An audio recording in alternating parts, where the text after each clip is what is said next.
Hello dear student, welcome welcome. तो dissolution का जैसे आपने लेजर देखा है ना, तो एग्जाम में कैसा है ना, टीचर घुमा देगी पेपर, घुमा देगी मतलब लेजर के जगह पे जर्नल आएगा। ओके, तो जब जर्नल आएगा ना तो आपको लेजर नहीं बनाना है, डायरेक्ट जर्नल एंट्री सॉल्व करना है। तो अभी हम लोग विदाउट लेजर जर्नल सॉल्व करेंगे और कुछ एंट्री भी याद नहीं करने का है, सुनाते दूंगा सीधा तुम्हारे भेजे पे जाते रहेगा। राइट, तो ये जो टेबल है और एडजस्टमेंट आता है, एक लाइन इधर है और एक लाइन इधर। ओके, तो जब भी आपको क्वेश्चंस आएगा तो एंट्री पास करते वक्त आपको क्या याद रखने का मालूम? पहले एसेट्स की एंट्री आएगी, मैं इधर लिख देता हूँ, एसेट्स की, फिर लायबिलिटी की, फिर रिजर्व्स की। एसेट्स, लायबिलिटी, फिर एडजस्टमेंट की एंट्री पास करेंगे। लास्ट में टोटल, टोटल निकालो वरना छोड़ दो। तो अपन कुछ नहीं छोड़ेंगे, ट्राई करते। ओके, तो फर्स्ट एंट्री एसेट्स की करेंगे। राइट, तो एसेट्स को आप लोग रियलाइजेशन में डेबिट में ट्रांसफर करते हैं। एसेट्स को कहाँ ट्रांसफर करते हैं? रियलाइजेशन का किधर करते हैं? डेबिट में। तो फिर इधर जो डेबिट है ना, तो इधर क्रेडिट हो जाएगा। तो सब एसेट्स को नीचे लिखा जाएगा, टू टू टू करके। तो जितने भी एसेट है ना, बिल्डिंग, क्या क्या एसेट्स है? देखो ना, बिल्डिंग है, मशीनरी है, मोटर कार, गुडविल, सब एसेट्स को लिखेंगे। कैश बैंक को नहीं लिखने का, ठीक है? गुडविल, इन्वेस्टमेंट है, डेटर्स है, स्टॉक है। तो ऊपर डेबिट में क्या लिखा जाएगा? Realization account. क्या लिखा जाएगा? घंटे कैमरा हिल रहा, संभाल जा रही है, गिरेगा मोबाइल। Realisation account. ओके, नहीं छोड़ दे। तो क्या बोलने का था? रियलाइजेशन है ना, तो एसेट्स को डेबिट में लिखा था, कहाँ लिखा था? तो इधर आके क्रेडिट हो जाएगा ना। जो लेजर में डेबिट होता है वो क्रेडिट होएगा, और जो क्रेडिट होता है वो क्या होता है? वो डेबिट। तो कहाँ से आया रियलाइजेशन अकाउंट? कहाँ से आया? ये आपका रियलाइजेशन अकाउंट। ओके, एसेट्स को यहाँ लिखा था ना डेबिट में, तो यहाँ लिख दिया। तो ये सबके अमाउंट यहाँ लिखेंगे फटाक से। तो कितना है? बिल्डिंग 1,02,000। इसके बाद कितना है? 73,000। ओके, फिर इसके बाद मोटर कार 167,600, 45,600, इन्वेस्टमेंट है 62,400, डेटर्स है 30,600, स्टॉक है 45,000। अभी सबको ऐड कर दूंगा, मतलब मैं क्या करूँगा, जो टोटल है ना 5,29,000, सब घुमा फिरा के देते हैं, उस पर से माइनस करो 3,360। तो ये जो अमाउंट मिला ना, वो रियलाइजेशन का पूरा डेबिट में डाल देंगे, 526,200, ये टोटल ऐड करके डेबिट में डाल देंगे।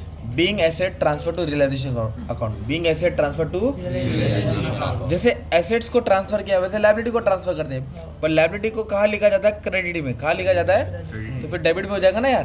तो लायबिलिटीज में क्या क्या? एक्सटर्नल लायबिलिटीज दो, ये क्रेडिटर और बिल्स पेपर, क्रेडिटर और या बैंक लोन आएगा। राइट, पार्टनर लोन को डायरेक्ट पे करना है, उसको नहीं लेना है, ये दो बाहर का कर्जा लेना है। तो क्रेडिटर्स है, क्रेडिटर्स अकाउंट डेबिट, बिल्स पे अकाउंट डेबिट। तो टू रियलाइजेशन क्या आएगा? To realization. तो क्रेडिटर्स कितना है? 28,800, बिल्स पेबल 21,600। इसको ऐड कर देंगे, 28,800, 50,400। Being liabilities transfer to realization account, being liabilities transfer to realization. तो पहली एंट्री आई रियलाइजेशन टू एसेट्स, दूसरी एंट्री आई लायबिलिटी टू रियलाइजेशन। अगर मान लो यहाँ टेबल में कोई रिजर्व रहता है, रिजर्व, जनरल रिजर्व रहता है या प्रॉफिट एंड लॉस रहता है, रिजर्व फंड लेता है, तो उसको हम लोग कैपिटल के क्रेडिट में लिखते हैं। कहाँ लिखते हैं? कैपिटल के क्रेडिट में। तो उसकी एंट्री फिक्स है, एडमिशन में भी सेम है, रिटायरमेंट भी सेम है। तो ये लिखते हैं जनरल रिजर्व अकाउंट डेबिट। क्या लिखते हैं? General reserve account debit. और पार्टनर को बांटते हैं, किसको बांटते हैं? दो है तो दो पार्टनर को बांटते हैं, तीन है तो तीन पार्टनर को बांटते हैं। फिलहाल ये एंट्री दिया नहीं, इसलिए एंट्री आएगी नहीं। तो हमेशा रिजर्व की एंट्री याद करना है कि थर्ड एंट्री वो रहेगी। तो हमारे वाले क्वेश्चन में रिजर्व दिया ही नहीं है, इसके लिए ये एंट्री पास नहीं करेंगे, ठीक है? Profit and loss to old partner, general reserve to old partner. ये कब? जब रिजर्व दिया रहता तो रेशियो में बांट देते। तो दो एंट्री तो कंफर्म हो गई। अब जो नेक्स्ट एंट्री वो पूरा एडजस्टमेंट के हिसाब से जाना है, रीड करेंगे, पास करेंगे, आ जाएंगे। तो अभी सुनो, Asha agree to take over building. Asha क्या लेके गई?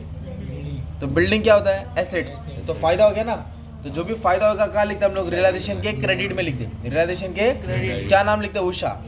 उषा क्या? आशा नाम लिखते हैं। क्या लिखते हैं? आशा कैपिटल। तो कहाँ लिखते हैं? क्रेडिट में लिखते हैं ना। इधर आके डेबिट हो जाएगा ना यार, इधर लिखेंगे आशा कैपिटल। क्या लिखेंगे? और ये कौन सा अकाउंट है? Realization account. कौन सा अकाउंट है? तो इधर आता टू रियलाइजेशन। क्या होता? To realisation. रियलाइजेशन क्रेडिट में आ रहा, मतलब फायदा हो रहा तुम्हारा, तो मतलब राइट जा रहे हैं आप लोग। तो कितने का बिल्डिंग लेके गई वो? 1 2 3 600 1 2 3 600 being assets being building taken by Asha building taken by Asha. तो भाई आशा ये लेके गई तो उषा बोली मैं भी कुछ लेके जाऊंगी तो वो भी खाली नहीं बैठी लगता है। तो उषा बोली will take over goodwill stock debtor at book value and है तो मैं रुकता हूँ। तो उषा बोली मेरे को भी कुछ चाहिए तो वो भी क्या गोनी में भर के गुडविल स्टॉक और डेटर लेके गई समझ लेंगे। तो पार्टनर क्या लेके आ रहा है एसेट लेके आ रहा था तो क्रेडिट में आएगा ना तो फायदा हो गया। इधर लिखेंगे उषा कैपिटल क्या लिखेंगे उषा कैपिटल और फायदा हो गया तो क्या लिखेंगे टू रियलाइजेशन क्या लिखेंगे to realization account being asset taken तो अभी अमाउंट ऐड करना पड़ेगा goodwill stock debtor book value बोला है क्या बोला है बुक वैल्यू मतलब यही goodwill stock debtor goodwill stock debtor.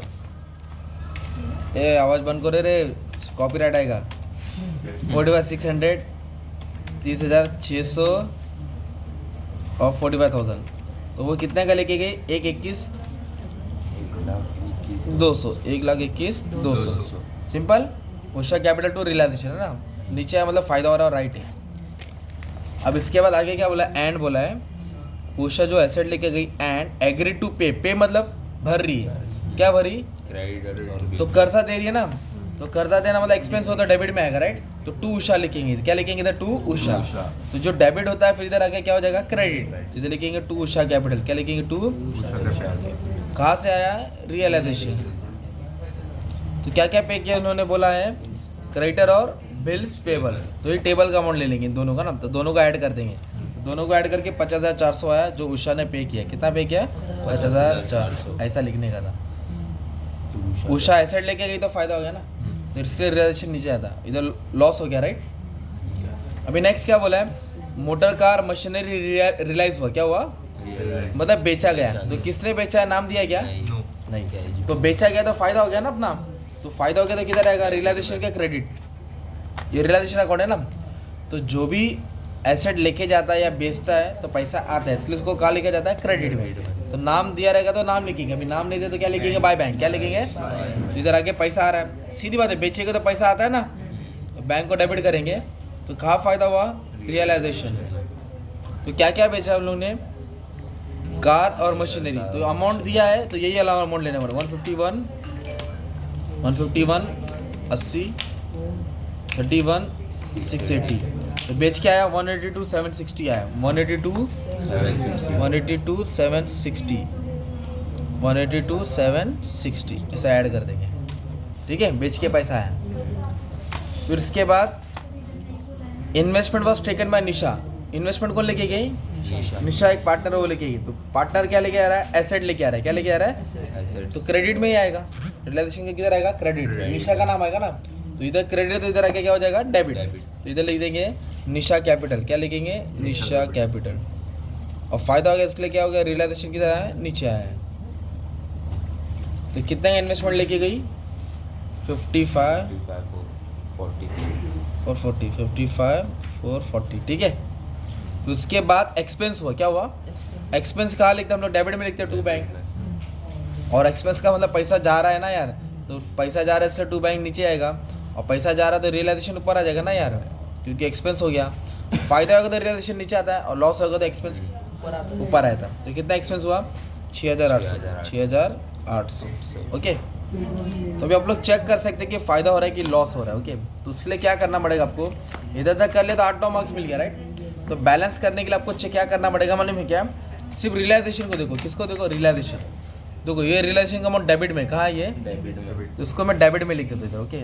Amount देखो ना डेबिट में ना रियलाइजेशन का तो 5,26,200 इधर रियलाइजेशन का अकाउंट देखो क्रेडिट है ना क्रेडिट में ना तो इधर क्रेडिट में डाल दिया 50,400 इधर रियलाइजेशन नहीं है इधर रियलाइजेशन है ना अमाउंट क्रेडिट में है ना तो क्रेडिट में आ जाएगा।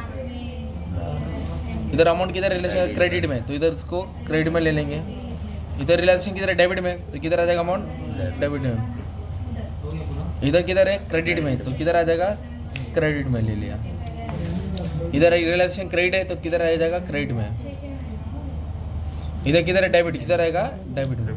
तो दोनों को क्या करो प्लस करके माइनस करो। अगर डेबिट ज़्यादा है तो लॉस हो गया डेबिट ज़्यादा है तो लॉस तो इसमें लॉस दिखा रहा है एंट्री में ठीक है। तो ये रियलाइजेशन का लेजर था तो ये लॉस की एंट्री है मान लो 50,000 है ये डेबिट ज़्यादा है क्रेडिट कम है तो कितना लॉस हुआ 50,000। तो लॉस को कहाँ लिखा जाता है, क्रेडिट में लिखा जाता है ना ऐसा। रियलाइजेशन के कहाँ लिखा जाता है, क्रेडिट में। तो फिर ये डेबिट हो जाएगा, क्या हो जाएगा, डेबिट। आशा, उषा, निशा लिखेंगे टू रियलाइजेशन, क्या लिखेंगे, टू रियलाइजेशन। तो ये 50,000 को रेशियो में बांट देंगे, ठीक है, 3:2:1 में ऐसा। अगर प्रॉफिट रहता तो रियलाइजेशन ऊपर आता, पार्टनर किधर आता, नीचे आता। रियलाइजेशन ऊपर आता, प्रॉफिट, ये लॉस की एंट्री। ये 50,000 कैसे आया, जो टोटल से टोटल माइनस करेंगे ना, ये ज़्यादा है और ये कम है, तो इधर 50,000 आएगा तुम्हारा। ऐसा तुम्हारा शॉर्टकट में हो जाएगा सब, ठीक है, लेजर बनाने की ज़रूरत नहीं रहेगी।